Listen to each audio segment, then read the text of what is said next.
আমি লক্ষ্য করেছি আমাদের আজকে যিনি গদিনিশী সাহেব শাহ নেজারউদ্দিন হুসাইন অত্যন্ত বুদ্ধিমান, অত্যন্ত চৌকুশ, অত্যন্ত মেলা সম্পর্ক এবং সকলের সাথে যোগাযোগ, কার সাথে কি ব্যবহার করতে হবে সেটা তার মধ্যে রয়েছে।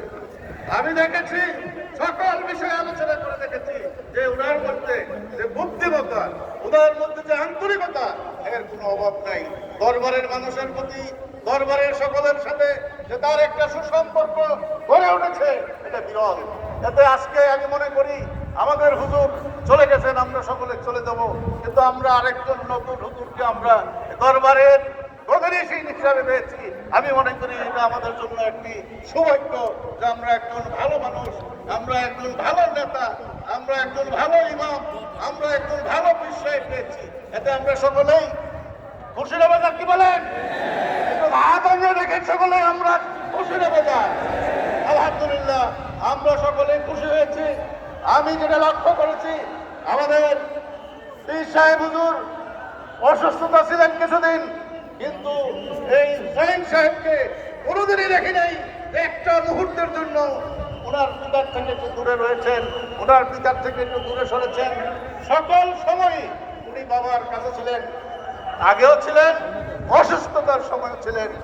যোগ্য পিতার যোগ্য সন্তান, আমরা যোগ্য একজন রাহবার পেয়েছি, এটা আমি মনে করি এটা আমাদের জন্য সকলের সৌভাগ্য।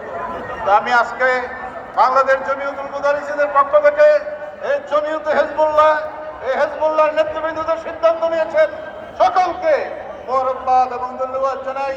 এবং আপনারা যারা এখানে উপস্থিত হয়েছেন দেশের বিভিন্ন প্রান্ত থেকে, বিশেষ করে আমাদের জমিয়তুল মুদারিসিনের জেলা পর্যায়ের অনেক নেতৃবৃন্দ এসেছেন, অনেকের সাথে আমার দেখা হয়েছে। আমি অনুরোধ জানাবো আমাদের সংগঠনের প্রতি জেলায় এবং উপজেলায় আমরা হুজুরের জন্য দোয়ার আয়োজন করব, হুজুরের জন্য বিশালে সব মাহফিলের ব্যবস্থা করব। আমরা সকলেই এই হুজুরের যে রেখে যাওয়া, দরবার রেখে যাওয়া কাজ, সেগুলোকে আমরা আঞ্জাম দিয়ে যাব। সর্বশেষ আরেকটি কথা বলে আমি শেষ করতে চাই। হুজুরের শেষ সময় এসে হুজুর একটা সিদ্ধান্ত নিয়েছিলেন, একটি দিনিয়া বিশ্ববিদ্যালয় খোলা। এখানে আমাদের এই প্রফেসর রুহুল আমিন সাহেব আছেন, আমাদের শাহাবাদ আলী সাহেব আছেন, আমাদের ডাক্তার জমিলউদ্দিন সাহেব আছেন, সকলেই আছেন। সকলের উপস্থিতিতে হুজুরের সিদ্ধান্ত নিয়েছিলেন যে একটা দিনিয়া বিশ্ববিদ্যালয় করার। এতে আপনারা খুশি নেবেন, কি বলেন? আমারও সেই মিটিংয়ে থাকার সুযোগ হয়েছিল।